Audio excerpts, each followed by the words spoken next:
Hola, ¿qué tal amigos y fanáticos adictos al Juego de Tronos? Bienvenidos a un nuevo episodio donde narro los sucesos ocurridos después del final de la temporada 8 de Juego de Tronos. Les comento que los capítulos con audio inglés estarán subiendo entre el lunes y el martes y los capítulos en español se estarán subiendo entre jueves y viernes.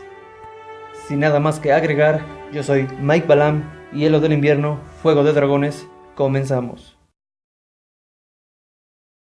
El frío había quedado atrás, y el calor que emanaba la tierra, en aquel laberinto de cuevas, volvía de poco a poco. Las voces resonaban entre las paredes, y una tenue luz las iluminaba. Jon había improvisado unas antorchas para atenuar aquella oscuridad que reinaba después de sumergirse en los adentros. Habían pasado las horas, y mantenían el paso. No había vuelta atrás, pero la condición confusa de aquellos túneles seguía aumentando. Había vuelto tras sus pasos varias veces. Se encontraban con caminos bloqueados, con grandes depresiones o con caminos que se torneaban serpenteados. Jon pensaba siempre al sur, siempre al sur. Se oían los sollozos de los niños, retumbando en el eco de las cuevas. Era un grupo de no más de 20, el último vestigio del pueblo libre. Pero ellos eran fuertes, lo habían tenido que ser desde que nacieron. Trataban de ayudar a Jon en lo que más podían. Veían el cansancio en su rostro. Fantasma había mejorado un poco. El golpe fue duro, pero había logrado reponerse y recuperar un poco más su andar. Jon se detuvo un instante para examinarlo. Fantasma lamió su mano, y Jon notó que el dolor ya era menos. Se levantó y devolvió la mirada al grupo de niños. Uno de ellos, el mayor, se acercó a él. «Debemos descansar un poco», le dijo. «Fantasma lo necesita. Tú lo necesitas, Jon». «Eso haremos», respondió, «pero avancemos un poco más, para encontrar un mejor lugar para sentarnos, un momento». Aquel niño no tendría más de 10 años. Tenía una altura mayor a su edad, espalda y hombros anchos. Jon, al mirarlo, por alguna extraña razón, le recordaba a Mance Rayder. Después de un rato de recorrer el camino, comenzó a ensancharse, donde Jon decidió descansar junto con el grupo de niños. Con una de las antorchas, Jon inspeccionó el lugar para descartar cualquier peligro. Notó en las paredes unas marcas extrañas cerca de donde el camino continuaba, pero sin prestarle demasiada atención, se devolvió con el grupo de niños. Posaron al centro las antorchas que ardían más tenuemente.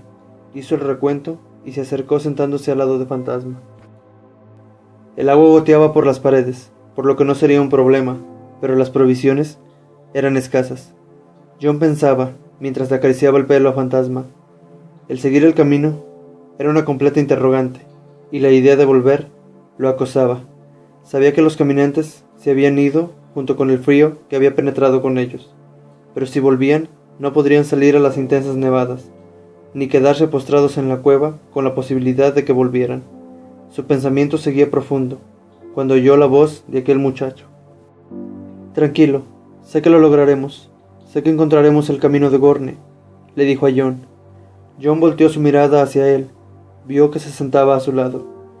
«Mi madre me decía que hace mucho tiempo los hermanos Gorne y Gendel, que fueron reyes de nuestro pueblo, se adentraron en estas cuevas para cruzar el muro por debajo y tomar por asalto los reinos de los hombres. Todo esto sin que los cuervos lo notaran. Sé que nosotros lo podremos lograr», le dijo a Jon. «Mi madre me nombró Gorne en honor a él».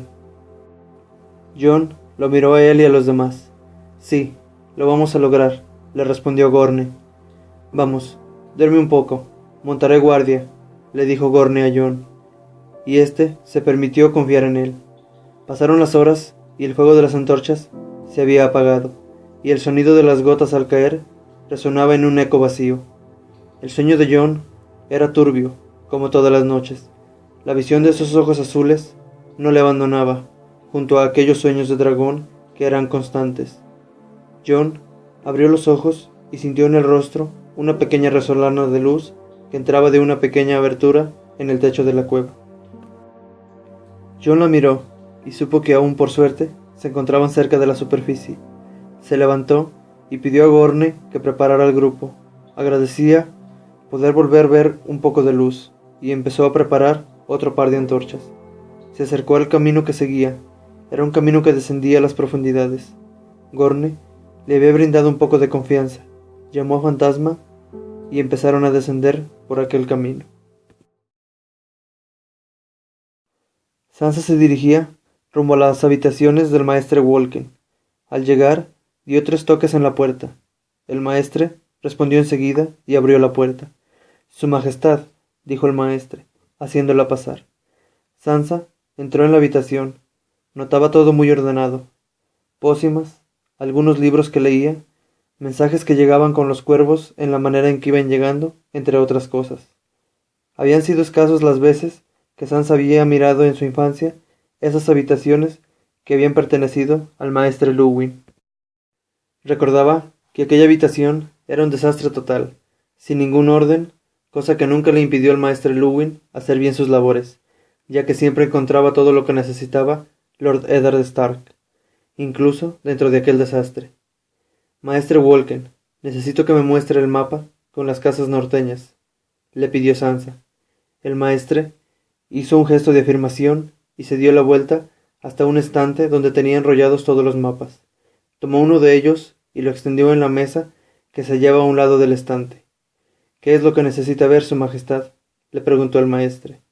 Sansa se acercó al mapa. Lo miraba con detenimiento. Sin decir ninguna palabra, recorría la vista desde la atalaya de Aguas Grises hasta el último hogar, desde Costa Pedregosa hasta la atalaya de la Viuda. El maestre la miraba, y notó como el dedo de Sansa señalaba un punto en el mapa. «¿Fuerte terror, Su Majestad?», preguntó el maestre, y Sansa dirigió su dedo hasta otro punto. «El último hogar», volvió a decir en forma de pregunta.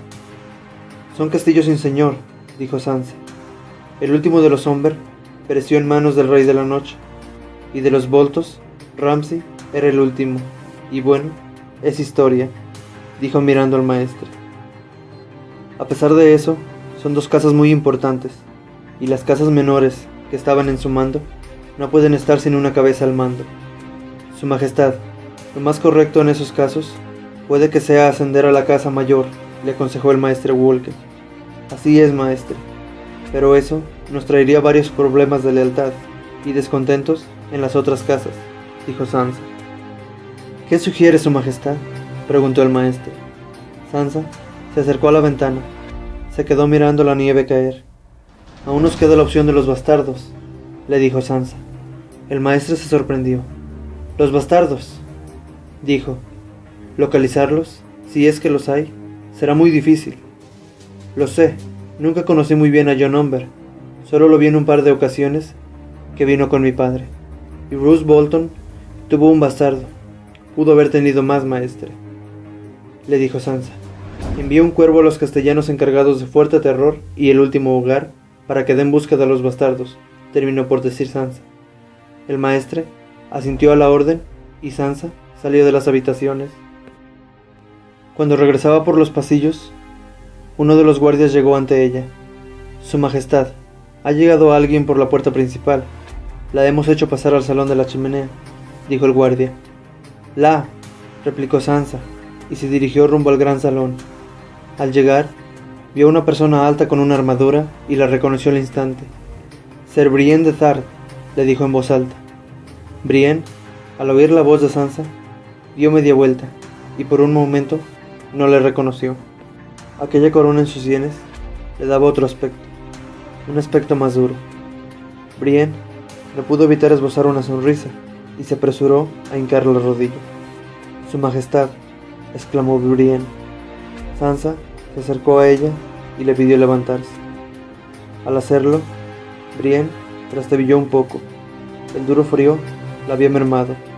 Se notaba en la piel de su rostro. Estaba toda roja. Sansa lo notó y dio la orden a uno de los guardias de mandar a una de las mozas de la cocina con comida y bebida caliente, mientras se dirigía con Brienne cerca de la chimenea. «Me alegra verla así, Su Majestad. Lady Stark estaría orgullosa de verla convertida en una reina». «¿Cómo has llegado hasta aquí?», le preguntó Sansa. «El camino está desierto, y viajé sola. Pero ya casi al final tuve que dejar ir a mi montura y terminar el último tramo del camino a pie». El clima enfriaba cada vez más, me acercaba al norte, le dijo Brienne. ¿Cómo están las cosas en el sur?, le preguntó Sansa, mientras una de las mozas entraba, y haciendo una reverencia, dejó la charola en la mesa y partió del salón. Las nevadas han llegado hasta Desembarco del Rey, pero aquí es donde se siente el verdadero invierno, le respondió Brienne, mientras tomaba una de las bebidas. Sentía como el cuerpo se volvía a calentar de a poco. ¿Acaso Bran te ha mandado hasta aquí?, le oyó preguntar a Sansa. No, respondió Brienne. He venido hasta aquí para entregar algo a su majestad. Y levantándose, Brienne llevó su mano hasta su cintura, donde tenía enfundadas las espadas, y la sacó. La belleza del acero valirio resplandeció con la luz de la chimenea. Sansa las miraba sorprendida, y al ver a la más corta de las dos, la reconoció. «Lamento de viudas», exclamó. La recordaba de aquel día de la boda de Joffrey. Era el regalo de Tywin Lannister, que Joffrey había usado para destruir el regalo de Tyrion. «Así es, su majestad», le dijo Brienne, volviendo a hincar la rodilla con las dos espadas frente de ella. Estas espadas fueron hechas con el acero del mandoble de su padre, hielo. He venido hasta aquí para entregarlas a usted, su majestad. Sansa recordaba aquella espada gigante que había sido usada para decapitar a su padre. Siempre me pregunté qué había sido de ella, dijo Sansa, mientras tomaba una de las espadas. Creía que Ser Ilyn Payne se había quedado con ella. Brienne se levantó sosteniendo la otra espada. Sansa se acercó más a la chimenea y en una pestaña que sobresalía posó a Lamento de viudas, mientras que Brienne hizo lo mismo con la guardajuramentos y las posó enfrente una de la otra. Sansa la miró y le agradeció. Después de que Daenerys había partido, Lord Hightower se dirigió a las entradas de la ciudadela y notó que el senescal caminaba hacia afuera, donde ambos se encontraron. «Mi señor, es un gusto volver a verlo entre la ciudad», le dijo a Lord Hightower. «Vamos, senescal», le respondió. «Tiene que decirme a qué ha venido la chica Targaryen». El maestre le hizo pasar a la ciudadela, y Lord Hightower, junto con su hijo, entraron. El senescal los dirigió a una de las salas. «El mundo está por cambiar», le dijo el senescal, entregando uno de los mensajes escritos con las palabras de Daenerys. «Ese mensaje ha sido enviado a cada casa noble en Poniente, justo como Aegon inició la conquista». Lord Hightower y su hijo abrieron los ojos de par en par ante aquel mensaje. «Los reinos se partirán con este mensaje», dijo Baelor. Lord Hightower se tornó pensativo. «¿Quién era el maestre que partió con ellos, senescal?», preguntó Lord Hightower. «Era Samwell Tarly, el primogénito de Randyll Tarly. Renunció a Colina Cuerno para llevar la cadena, mi señor», le respondió el senescal. «Él fue representante del dominio cuando se nombró al chico Stark rey, para después entregarlo a un mercenario venido a más», dijo Lord Hightower. «Si el mundo ha de cambiar, cambiaremos con ellos». Lord Hightower se levantó y junto con su hijo salió de la ciudadela. Cuando ambos se acercaban al puerto, veían la flota Targaryen perderse en el horizonte. Lord Hightower se acercó a su hijo. «Necesito que lleves este mensaje a Garland». El mensaje tenía el sello característico de una rosa, de la casa Tyrell. «Y dile que se presente de inmediato en el faro». Hasta aquí el capítulo de hoy, espero lo hayan disfrutado y si así fue no olviden dejar su like y comentar en la parte de abajo y suscribirse para recibir el siguiente capítulo cada semana. Yo soy Mike Balam, Hielo del Invierno, Fuego de Dragones. Adiós.